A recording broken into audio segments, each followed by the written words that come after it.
saya pribadi ada beberapa kata-kata Eyang yang saya ingat terus. Apa? Pernah ngomong begini.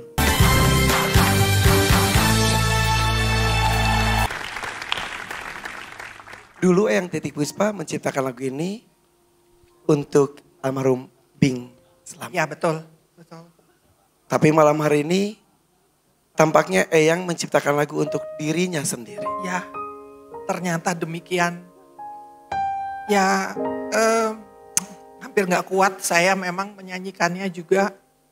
Tapi memang ini sebetulnya dulu-dulunya memang diciptakan untuk sahabatnya. Seorang seniman yang dia kagumi. Jadi banyak mungkin orang berpikir bahwasanya Titik Puspa jatuh cinta sama Bing Slamet. Tapi itu sebetulnya bukan. Jadi kekaguman antara seniman itu memang banyak yang tidak paham. Ya. Jadi dipikirnya itu adalah cinta blue ya. Padahal Cinta salah satu orang. Ya, padahal dia itu mencintai kesenimanannya Bing Slamet. karya bersama, partner berkarya. Partner berkarya. Jadi itu dia menuliskannya di atas pesawat, nyari kertas gak ada. Jadi dia pakai kertas yang buat disposable tuh, yang buat orang kalau mabok. Ya. Itu kertas ditulis di situ sambil nangis dan liriknya sekaligus dia tulis di situ. Waktu itu di sampingnya Emilia Contessa, almarhumah juga. Ya. Emilia Contessa berpikir, tante siapa sih yang nyakitin tante kok nangisnya kayak gitu. Di pesawat yang di pesawat sama saat itu. Akhirnya ibu saya ngajak Emilia Contessa masuk ke toilet, dia nyanyiin. Baru Emilia Contessa itu paham dan ya nangis berdua. Tercipta dengan hati. Dengan hati. Jadi itu kekaguman beliau kepada almarhum Bing Slamet. Mengagumi kesenimanannya Bing Slamet. Dan malam hari ini kita mengagumi dan mengenang Eyang Titik Puspa. Gajah mati meninggalkan gading. Harimau mati meninggalkan belang. Seniman meninggalkan karya-karyanya.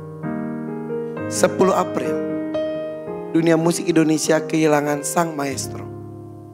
Kurang lebih 1 bulan yang lalu. Tapi terasa baru kemarin ini terjadi. Mengabdi lebih dari 70 tahun.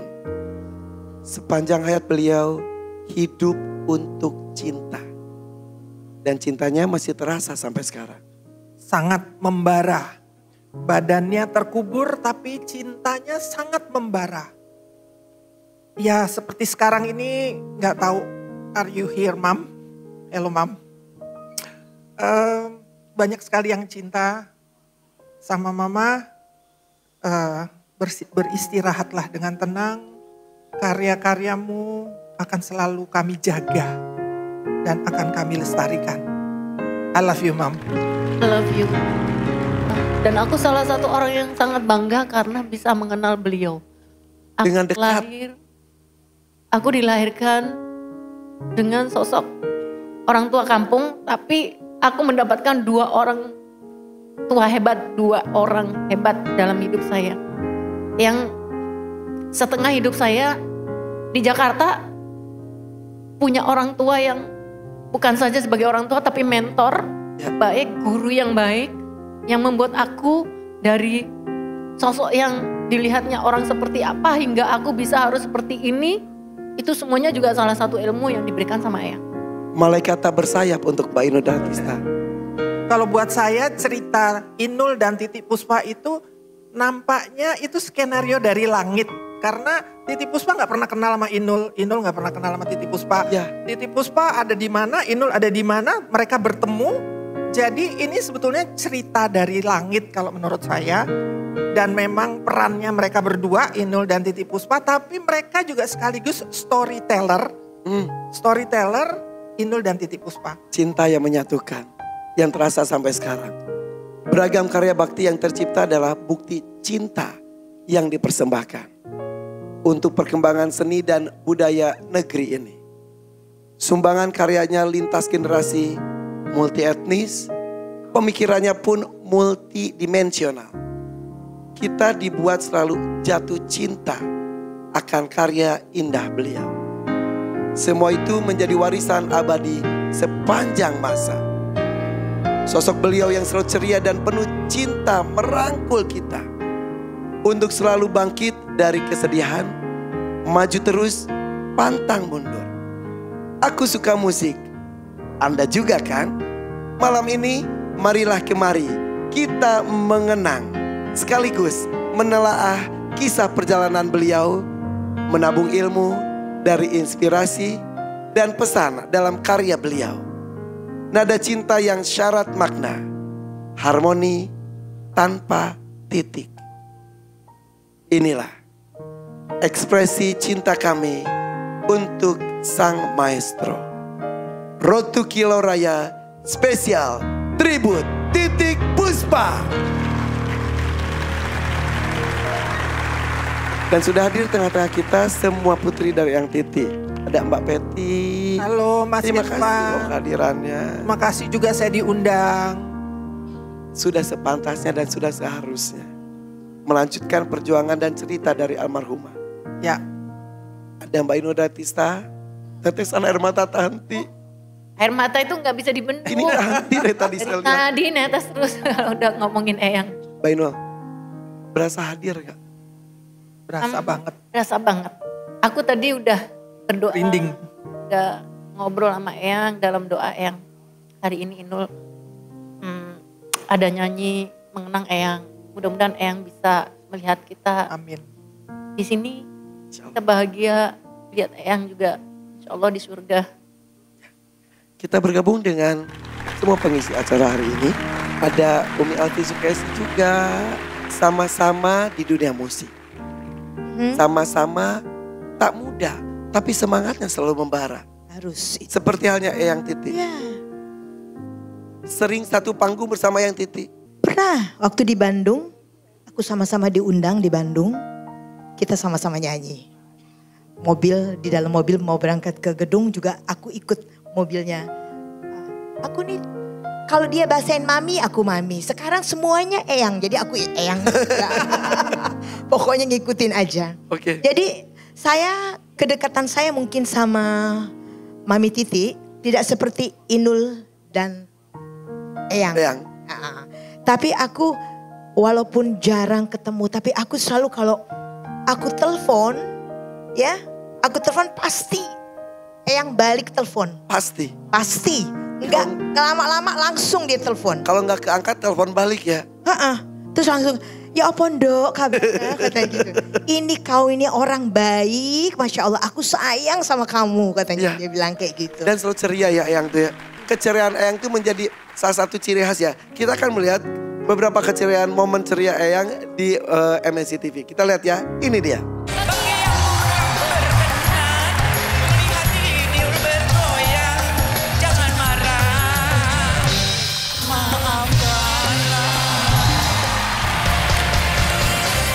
Marilah kemari, kawan.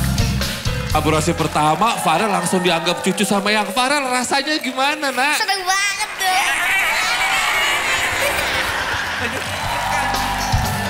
Rumahku di salah satu gang, namanya Gang Kelinci. Mana? Kalongnya.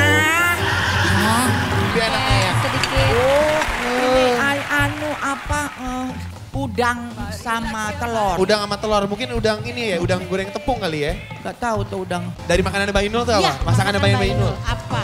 Macem-macem. Masaknya macem-macem. Pokoknya jago masak berarti ya. Jago udah deh pokoknya. Iya, sekarang Mbak Inul sedang memotong paprika. Handal sekali potongannya ya. Gorengnya. Rapi. Di sini kira-kira siapa yang ingin mencoba masakan dari Mbak Inul? Endang ya. Endang. Yang apa rasanya? Pedes, seger, crispy.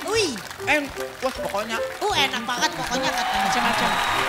Anaknya siapa dong? Anak siapa dong? Kamu anaknya siapa? Anak sopo? Anaknya Pak Joko. Tuh, Farel. Ya, Farel itu masih usia berapa ya Farel? waktu itu mungkin masih umur 12 kelas 6 mungkin. 12, sekarang 14, betul ya? 14. Baru 2 tahun lalu Farel aja sekarang sudah remaja. Bersyukur gak bisa mengenal sosok Eyang secara langsung? Bersyukur banget. Saya pribadi ada beberapa kata-kata Eyang yang saya ingat terus. Apa? Pernah ngomong begini, jangan sombong. Itu? Ya. Itu dong? Jangan nyakitin orang maupun hewan. Itu saya inget banget. Nempel itu ya? Nempel banget. Oke, ini ada beberapa tayangan kebersamaan Farel dengan Eyang Titi ya. Oke. Boleh kita lihat? Yuk kita lihat bersama, ini dia. Apanya dong, dia punya apa? Sungguh mati aku tertarik. Mungkin itu rambutnya, kuningnya, semuanya biasa. Yang ku sayang, cinta, kagum, terngiang-ngiang suaramu. Ada lagunya itu ya, lagunya yang apa? Wong-wong ini kok dibanding-banding ke. Aduh, enaknya. Lanjut. Coba saing ke. Yo mas kalah. Terus kowe. Tak ya aku yo ora mampu mengesak kuatku mencintaimu. Ya berharap engkau mengerti hati ini. Stop. Di hati ini Farel cah cakep cucuku. Keren. Namanya tinggi, populer, Tuhan udah kasih rezeki, orang-orang udah pasang sayang. 1, jangan sombong, jangan bohong, jangan nyakiti orang. Iya, orang, binatang, ataupun apapun juga. Karena alam semesta akan selalu mencatat apa yang kamu kerjakan. Jadi kalau Farel itu sudah dikaruniai Tuhan yang luar biasa, kamu juga tidak boleh tangannya begitu, harus bisa menebarkan, ya, menebarkan beberapa ya, supaya rezeki datang terus. Amin. Iya, yang Farel sampaikan persis loh. Iya. Jangan sombong, jangan bohong, jangan nyakitin orang, termasuk hewan dan alam. Itu dan kamu nempel ya? Nempel. Dilakukan nggak? Dilakukan dong. Sampai sekarang ya, jaga hati kamu ya. Tapi Eyang tuh selalu kehadirannya di kondisi sakitnya pun tetap membuat orang tersenyum, tertawa bahkan. Tapi Mbak Inul, kayaknya ada satu momen justru Mbak Inul dibikin menangis. Kita lihat dulu tayangannya ya. Yuk kita lihat, ini dia. Marilah kemari, hei kawan, kamilah di sini. Ya Allah, pakai jatuh. Gak apa-apa, udah. Ya memang aku tidak lihat. I love you. Love you sayang. Dan saya selalu berdoa buat dia agar dia selalu mensyukuri hidup yang telah diberikan Tuhan yang luar biasa. Selain aku ini adalah penggemarnya yang abis, sebagai penggemar juga akhirnya aku menganggap dia sebagai anakku. Begitu Inul muncul di Jakarta, aku itu sama cucuku lari-lari nyari Inul ada di mana. Aku lihat dia itu sampai melompong kan. Saya tak kagumnya apa? Itu suaranya tuh lain dari orang lain ya. Udah gitu menyanyi sambil blekecekek. Itu suaranya masih stabil. Yang kurang berkenan, lihat Inul bergoyang, jangan marah, maafkanlah. Mbak Inul, Tadi di tayangan di awal-awal, Mbak Inul sampai mukanya panik, menangis. Ada apa yang terjadi Mbak Inul? Eyang itu di belakang panggung tuh jatuh gitu. Tapi Eyang itu nggak sebenarnya sih. Pas jatuh itu udah bener-bener kelihatan banget kalau beliaunya jatuh gitu. Cuman beliaunya itu bilang sama, nggak apa-apa aku udah untungnya ada ini loh gara-gara si ini tadi loh aku jadi kayaknya agak agak terlupakan gitu kalau ada tangga apa gitu. Jadi nggak mau bikin orang khawatir. Sementara Mbak Inul kan. Aku kan orangnya sensitif banget kalau udah ada yang tuh pokoknya kalau udah mepet wes tak pegangin aja gitu.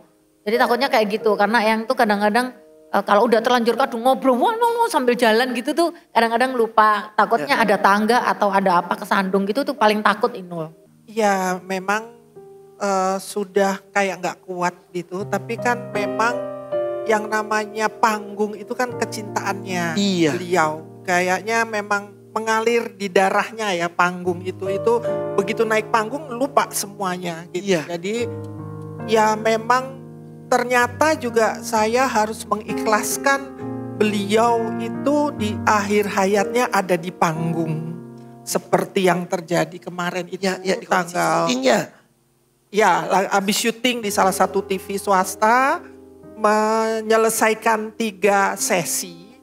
Kemudian ya terus hilang. Jadi memang kami keluarga, khususnya saya memang sudah berpikir saya harus mengikhlaskan beliau untuk mungkin di akhir hayatnya ada di atas panggung. Panggung yang sangat dia cintai. Panggung Indonesia yang dia banggakan dan dia sangat cintai.